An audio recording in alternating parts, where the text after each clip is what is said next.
Close to home for me up in the Northeast, so beautiful day for racing, starting first, so can't get much better. Absolutely, you're sitting on the pole. Not only are you sitting on the pole, but you broke some records. How's that feel? New track record, so we're excited about that. That's really cool to hold a track record at one of the Spring Cup tracks like this. So obviously with the new repaint, it brought in a lot of new grip out there, and to be the fastest car yesterday was really cool, and I got a good one for the race here, so hopefully we're out there at the end. Absolutely, it's so cool to see someone younger doing World Series. You know, I'm 22, so being out there with a lot of people who are generally older than you, do you think they give you good advice, or are they trying to help you along, or are they kind of throwing you into the wall? Well, we're competitors, obviously, so we're out there trying to beat each other. So you can't lean on a lot of older guys. I was leaning on Mark Martin a lot as I grew up and came into the sport. And you know, if you have a question for them, a lot of the the old veterans out there, you're able to just ask questions. They give you an honest answer. So they're helpful out there for sure. But at the same time, they're not going to give you any extra room out there. You're out there racing each other. Do you feel like when you step out onto the track, more than any other drivers, you have to prove yourself because of your age? Not really. I think age is just a number to me. I think it's just, I'm out there racing with guys whether I'm 40 or 20, so I need to, not think about that and be out there racing them. So to me, it's just a number. Now the experience level that comes with an age comes a little bit tougher, but that's just part of it. So you've had a lot of success in the nationwide series so far as well. How does it feel being able to be the first driver to cross the checker flag? There's not a better feeling than winning a race.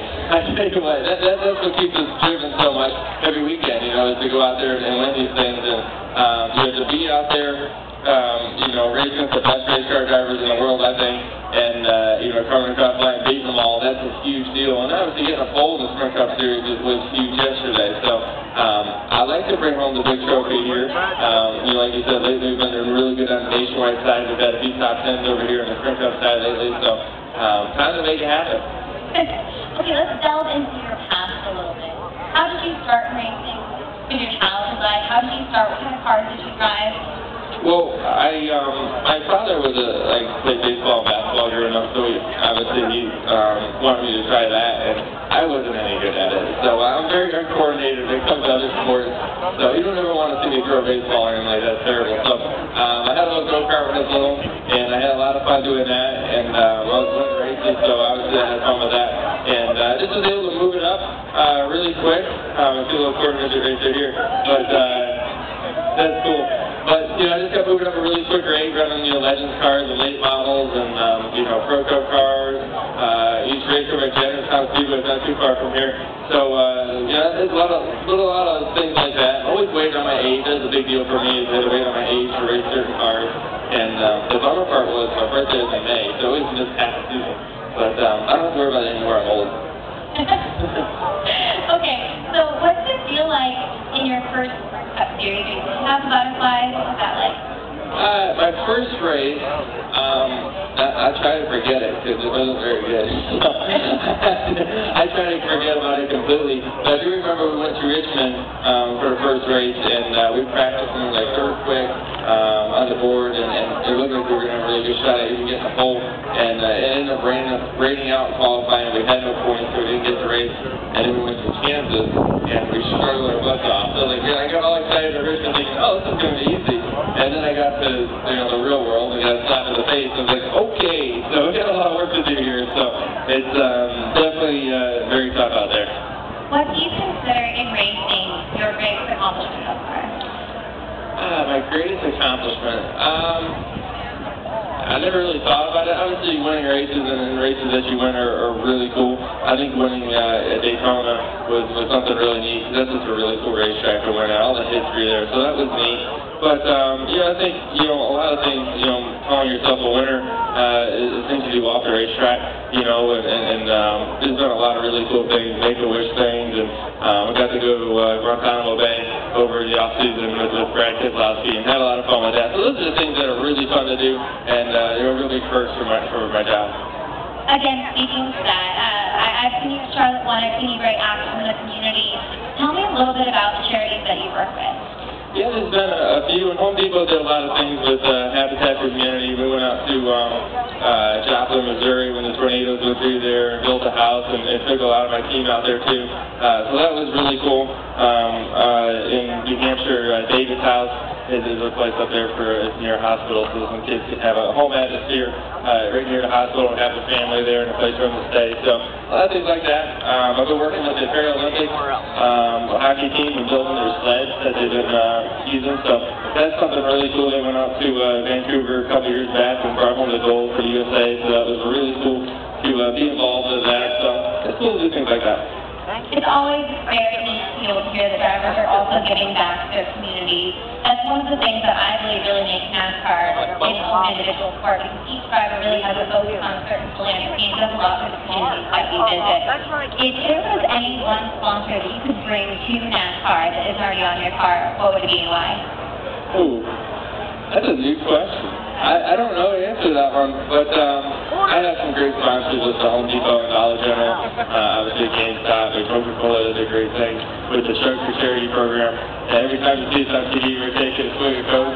Well, we get points for that, and by the end of the year, that turns into money, and we got to give it to a charity of our choice. So by the end of the year, you end up with $30,000 or $40,000 that you can give to a charity. So that's one of the coolest things I think Coca-Cola does, and a great sponsor. See, I never knew that. It's an awesome way for drivers to be able to give back to the community.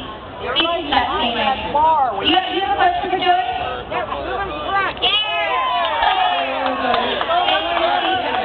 You want to see Joey? Okay, so now my question.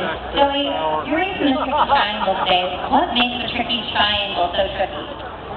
The three turns. So, this place is tough for many reasons. Not only the three turns, it's three way different turns. Turn one, obviously, you got a lot of speed going there. You got a really long French straightaway. So you're heavy on the brakes, but you got some banking there. But you're shifting now these days, too. So that turn's tough because you're trying to keep your car off the splitter. It's hard to set up a car for three different turns. Turn two's a real fast, just kind of a bend, not a really big turn, but you got to slow down just enough, and you got to keep some serious speed going through there. So, and then turn three is a long, sweeping, flat corner.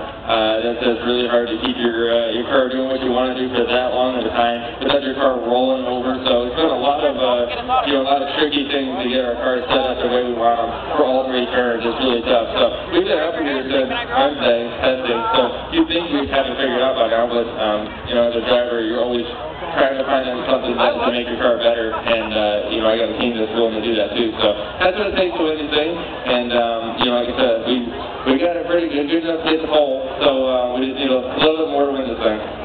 Alright, so Sprint Unlimited, you don't have to worry about data overages and throttling, and you can go online, go on Facebook, go on Twitter, as much as you want to.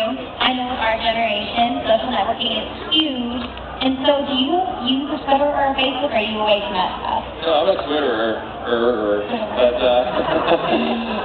no, it's really cool. I have a lot of fun doing that, and being able to keep up with the fans and keep them updated about what's going on with our race team, what's going on in my life, and I have fun answering the questions. There's a lot of good questions that come in through there, and everyone's got their own opinion on things, so I like hearing about that stuff.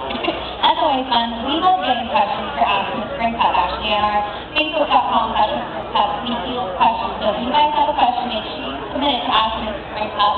The question is for you, specifically Joey Lagano, is how would you describe coming to Pocono to a new fan? To a new fan?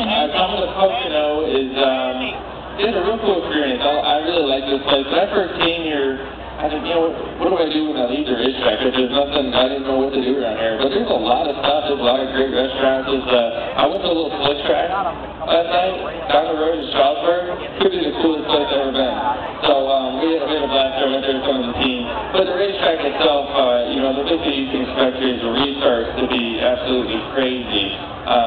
The drag we got on these race cars, the runs you get off the corner, you'll see a lot of 3-4 wide racing on restarts. And, a lot of drivers being very, very aggressive, and that's their big opportunity to pass, a lot of cars. So, you'll see some exciting racing. I'm amazed that we don't wreck more than what we do. We're as crazy as we are out there, as fast as we're going, how on the edge we are out there. That just goes to show how great these drivers are. So it's a great show to watch for sure. And then, I think even when the race gets spread out and, you might see more. There's a lot of stuff going on still out there that every car is struggling with something, strategy. That's something that's been a huge today, is playing with strategy and trying to keep a track position. It's a different race than it used to be since we repaved it. The tire wears on a new steel. The cars are falling off a lot of speed. So I think a lot of people have been doing a lot of two-tire stops, fuel only, to try to keep the cars out front. But at the same time, it'll be interesting to see what the 4 tires do when you guys do that. So it's a learning curve for all of us because none of us really raced here before. All right, so we're going to wrap this thing up with a quick 10. It's your guys' chance to get to know the man behind the wheel a little bit better. You have this phone we released called the HTC Evo 4G LTE. Has rapid fire photography, takes amazing photos. Now, I want to know, if you like taking photos, what is the background on your sprinkle? The background on my sprinkle, actually, I even know what it is. I took a picture of my pit sign, so I know what it looks like when it comes up to the road. So I get used to looking at that all the time, and I look at my phone all the time, so it actually works pretty good. And then today should be easier considering it's the first stall, so that'll be good. There you go, so you won't miss your pit stall. Next question, do you want country music or rock and roll music kind of guy? No, both. I listen to everything. I really don't have a big pick on anything, but I did like Journey that you guys got a few minutes ago. That was a good song, so I was hoping you just put it off. Awesome. I saw you rocking out back there. You told me every car, you guys. I was. No one sees it, but... Okay, your favorite downtime activity? For me, I don't really know how to have downtime. I really always want to be going, always want to be doing things, but I enjoy four-wheeling and doing stuff like that. Me and my friends, we're all racers, so, we enjoy taking cars to the edge. So we go four-wheeling and stuff like that. The bummer is my buddy Palmer Presley, we were four-wheeling a couple weeks ago, broke his arm, not good, so I'm lucky that wasn't me. I would say so. Now, when I was growing up, I loved playing Mario Kart. I hope you did too. Who's your Mario Kart guy? Hey, you gotta go Mario. Mario's the best. If he's on just named after him, and it's on the cover, you gotta pick Mario, right? Mario. You would pick a girl. Okay, so final question. Sprint cross racing state, fans can have their favorite driver's likeness depicted on a custom gift for the car. Really cool. Everyone head on over there and enter Sprint cross racing state after this. Your favorite driver of all time? Me. I'm so glad I did car, first of all. That thing's really cool. Favorite driver of all time? I still got a race to get there. But, I think you look at in the past, there's been a lot of great drivers. You'll get, David Pearson, you look at, the Alpha brothers. I've got to know them a lot in the past, I've been over very well, and they're cool people. So, you look at the group that's in the Hall of Fame these days, it's quite an amazing group. So, it's hard to pick one of them, but I think a lot from that era are really cool guys. Awesome. Thank you so much for joining us. I'm sure Joey Lagano will be up there in their ranks someday. One of the greatest drivers on the way up. Thank you to everyone for coming out and joining us, and especially a big thank you to Joey Lagano.